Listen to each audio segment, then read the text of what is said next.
No. She says we have 24 hours. I don't know because Section 8 didn't pay this month or last month.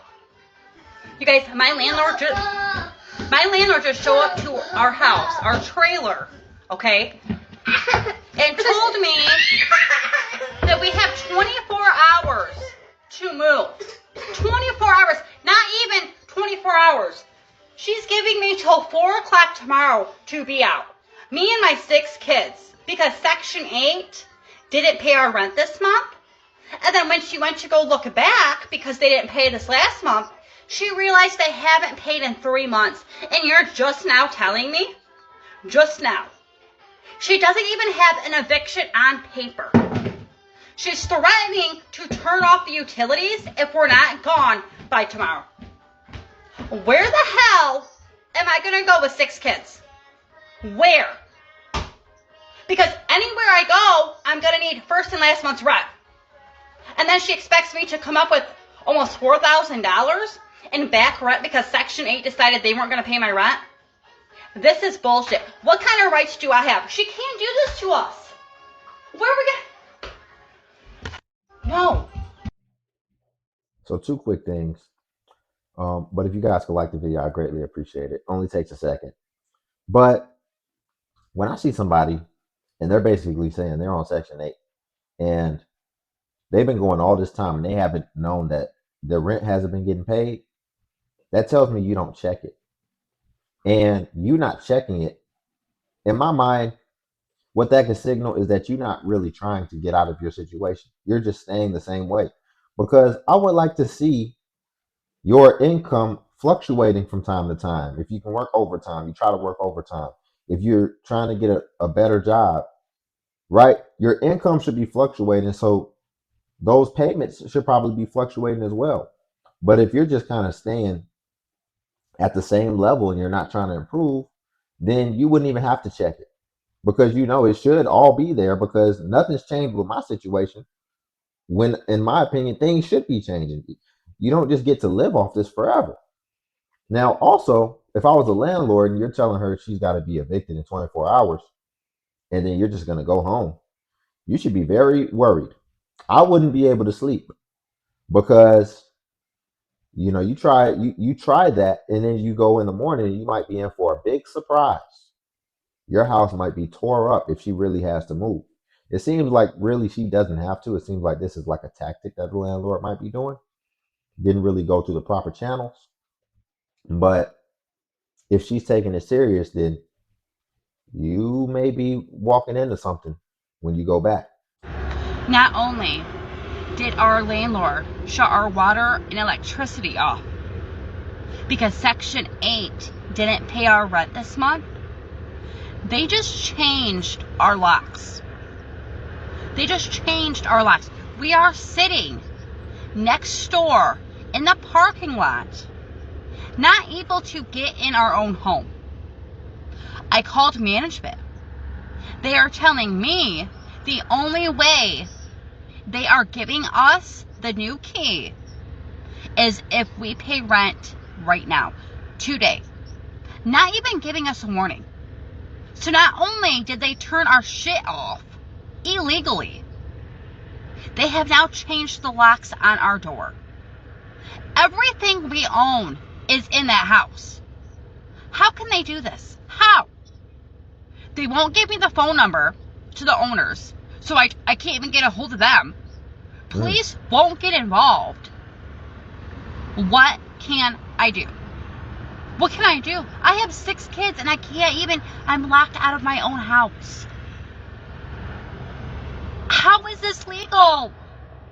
Story time. So y'all been asking when I'm gonna drop story time to how I said I got 7 children and a husband. So I've been married for about 7 years. So in that Section 8 question is a lot of questions I've been getting asked on TikTok when y'all found out I had 7 children. But do y'all not know it's 12 of them? So I got 5 bonus kids plus my 7 that I pushed out this cooler. That's first. So summertime, holidays, weekends, be working in my house. So don't just focus on the 7 children and the husband. focus on the 5 bonus kids that I got as well. So, you know how people be waiting to get Section 8 for years and years. So I signed up for Section 8 in 2009. I finally got it in 2000. So She clearly makes horrible decisions and lacks critical thinking, because the first indication of that was she knows she speaks low and she decided to make her music, that's supposed to be background music, louder than her own voice. Listen, 7 kids. The other woman has 6 kids, but I'm going to just address her situation. 7 kids. She's got a husband. Cool. But that just doesn't give you free reign to just have all these kids still that you can't take care of, because you ultimately ended up on Section 8, which means that even between you and your husband, you can't handle it. What's giving us the thought process that we just get to have 7 kids? I'm trying to understand that. If you don't have $1 million in the bank, minimum, what makes you think you just get to have 7 kids? And that makes sense. And now she's married, which is this should be the norm, but this is actually an outlier situation. This is very rare to have all your kids and you're married. But I guess you could say she did it the right way, but she still didn't do it the practically right way, because ultimately y'all can't take care of them, and that would be a hard task for anybody. I mean, goodness gracious, why? What, like, I think 2 or 3 would have been the max, but you wanted 7? Listen, it's not making sense. If you're not, listen, kids cost money. That's ultimately what it comes down to. They cost money. They're not just something you can have and then it just figures itself, works itself out. No, there are hard costs associated with that. So that means that you need to be stable financially when you decide to have this many. Absolutely fucking nothing. And I've been working for 15 years. And I don't really feel that good telling people this, okay? But I'm trying to get a message across that we don't get fucking paid enough, okay? I've been working for 15 years. I don't own a house. I don't have kids. I don't have money in the bank, and I'm in fucking debt. How could that be possible? And it's a reality for 70% of people, okay? I have a small little apartment. I drive a 10-year-old car. I food shop. I budget. I don't drink and I don't do drugs. I don't think that I'm the problem, and I don't think that 70% of the people are the problem either. I need you guys to follow me, okay? I'm trying to get a message across, so hopefully we can make change and get paid more. But I can't do this unless you guys follow me and repost this video. I don't feel good telling people that I've been working for 15 years and I have nothing to show for it. I'm really just trying to make a change. What's the point in working and getting a career? I mean, this is all we have to do right here, right? He's been working for 15 years and he said he has nothing to show for it. All I got to ask is, well, what are you doing in your after hours? What are you doing in your after hours? Let's say you work 40, 50, 60 hours a week. There's a lot more hours than that in a month. So you might need to start tracking your time and having a bird's eye view of your time. And you need to start using that time in order to try to get ahead. I mean, for 15 years, it looks like he's doing security. I mean, you couldn't figure out anything outside of security in 15 years? You couldn't solve that problem? Listen, man, join the military. Go do law enforcement. Do something be doing something. You just have to set up a system. Send out every day, just fill out one new application to a police department or something. Because it sounds like he's probably got a good record. Everything. Maybe the fire department. Something you can do. You can figure something out to step up from what you're doing. Now, I want to ask y'all a question. Like, because he said 15 years and he's in debt. He's in the negative. But he has no kids. If every month you're not able to store something away for yourself, think of a squirrel with their little nuts. If every month you're not able to stock away a few acorns, is that not an emergency for y'all? Like, you're actually in the red every month. Like, every month you end up more behind. Is that not an emergency that needs to be addressed urgently and critically? Inquiring minds want to know. For me, that is an emergency. It doesn't matter what the circumstance is. It doesn't matter if the reason is because I don't have a job. It doesn't matter if the reason is because I do have a job, but that job just isn't enough. Especially when you don't have any self-inflicted wounds on yourself like this guy. That's an emergency. So that's something that you need to start figuring out how to correct that, whether that's working more, whether that's picking up another job, whether that's trying to get some skills, whatever the case. You can't just sit in it and allow it to keep on accumulating. Work 40 hours a week just so I can have a place to live. 40 hours a week makes me $2,000 a month, and my rent is $1,660. So I work 40 hours a week so I can have a 2-bedroom apartment and an extra $300 a month. Like, it doesn't cover my phone, internet, food, you know? So not only do I not have any extra money, but just working makes me so exhausted that I don't have time either. Like, I get off work at 5:30, come home, and I'm just so tired.